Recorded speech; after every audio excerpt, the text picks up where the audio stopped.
Literatura assistida, a leitura que te acompanha.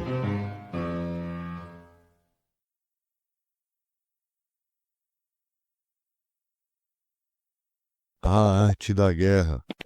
Documento 5. Quinta Estratégia Militar.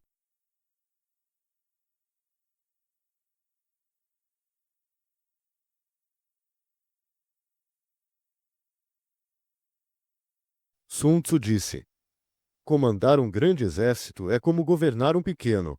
Trata-se de divisão e organização. Lutar contra um grande exército é como lutar contra um pequeno. Trata-se de táticas e estratégia. A força de um exército pode ser tal que ele consegue resistir a qualquer inimigo sem ser derrotado. Trata-se de surpresa e táticas convencionais. Quando um exército ataca, é como atirar uma pedra em um ovo. Trata-se de engano e força. Em toda guerra, enfrenta-se o ortodoxo e vence-se o não ortodoxo.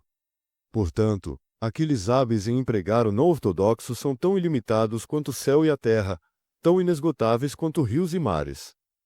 O ciclo de começo e fim é exemplificado pelo sol e pela lua. Morte e renascimento são exemplificados pelas 4 estações.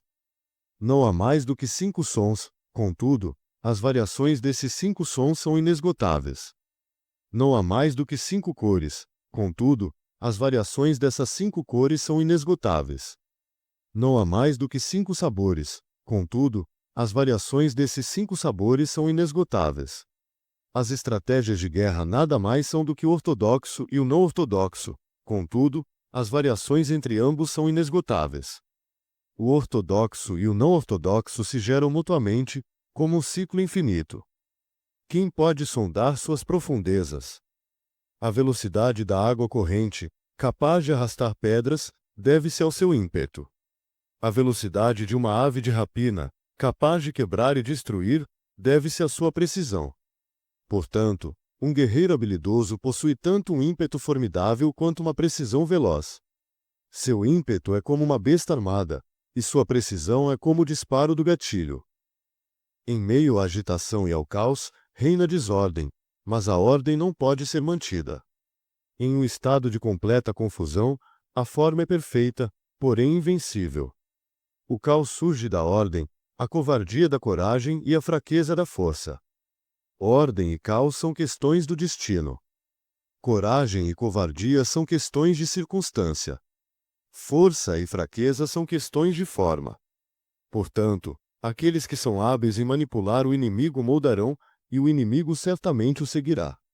Oferecer-lhe-ão algo, e o inimigo certamente o aceitará. Seduzir-vos-ão com benefícios e o aguardarão com tropas.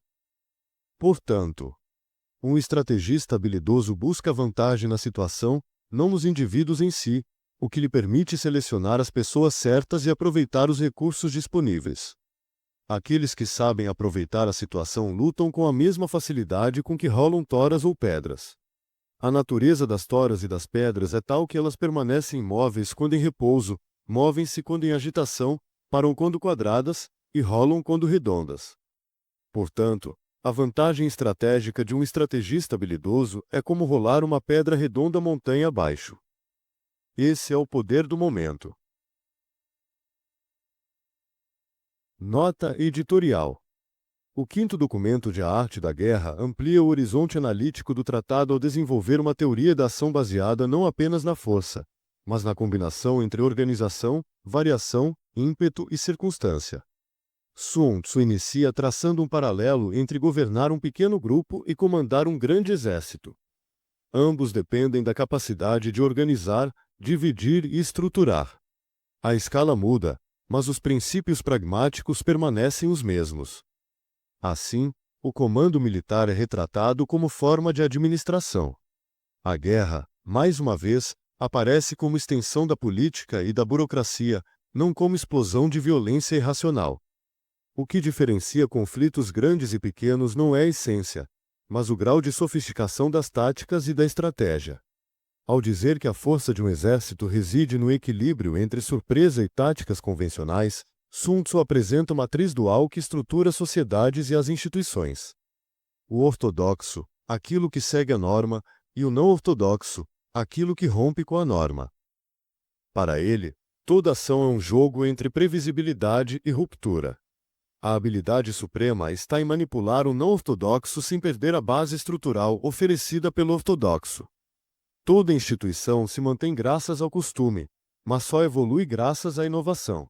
A ordem social depende não só de regras, mas também da capacidade de subvertê-las no momento certo. Um ciclo permanente entre repetição e transformação. Sun Tzu reforça essa ideia por meio das analogias com sons, cores e sabores. Embora exista apenas um determinado número de notas musicais, a combinação entre elas produz variações infinitas. A sociedade, assim como a guerra, não opera com infinitos elementos, mas com infinitas combinações. Elementos simples podem gerar sistemas complexos. Ortodoxo e não ortodoxo parecem singulares, mas as formas de combiná-los são ilimitadas. O poder do Estado nasce não da força bruta, mas da criatividade estratégica e da capacidade de enxergar o potencial de variação nas estruturas aparentemente rígidas. A força verdadeira não é constante nem homogênea. Ela é construída no fluxo das circunstâncias, intensifica-se, concentra-se e se libera de forma devastadora. Em termos sociológicos, o poder é resultado de energia social acumulada, que, em certo momento, se organiza em direção a uma ação decisiva. Na perspectiva do autor, guerra não é apenas conflito material, mas movimento de forças simbólicas, morais, institucionais e circunstanciais que, quando alinhadas, tornam a ação irresistível. Quando Sun Tzu afirma que o caos pode gerar forma e que a ordem pode repousar sobre a desordem, ele introduz uma dialética das condições sociais. Ordem e caos não são estados morais, mas dinâmicas que se transformam mutuamente.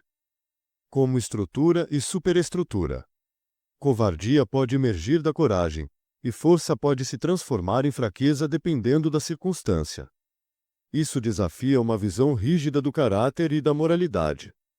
O comportamento humano é moldado pela situação, não por essências fixas. O estrategista eficaz não confia em atributos pessoais, mas em condições sociais. Ele manipula quem deseja ser derrotado, não através da força bruta, mas moldando o ambiente para que este haja como ele deseja. A passagem em que Sun Tzu explica que o estrategista procura vantagem na situação, não nos indivíduos, reforça essa visão estruturante. Ele rejeita a ideia de que qualidades pessoais, coragem, força, talento, sejam decisivas isoladamente. A vitória depende da relação entre indivíduo e contexto. O ambiente pode transformar capacidades potenciais em capacidades reais. Pessoas certas só existem em situações certas. O mérito individual só floresce quando encontra uma estrutura que o sustente. A analogia das toras e pedras é uma lição sobre estrutura social. A forma determina a ação. A sociedade não se movimenta por intenções individuais, mas por forças que se acumulam e se liberam. Quando o estrategista consegue alinhar elementos, criar condições e produzir ímpeto, sua ação rola como uma pedra redonda montanha abaixo. Esse é o poder do momento, a convergência temporal e estrutural que torna a ação eficaz sem necessidade de esforço excessivo. É a vitória que surge naturalmente, não por força, mas por forma. O documento 5 oferece uma teoria completa da ação estratégica baseada na interação entre norma e exceção, estrutura e inovação, ímpeto e precisão, ordem e caos, indivíduo e situação. Sun Tzu descreve o poder como fenômeno emergente. Ele não é possuído, mas construído no encontro entre condições sociais e decisões. A vitória, mais uma vez, não é consequência de heroísmo, mas de compreender a natureza das circunstâncias e deixá-las trabalhar a favor.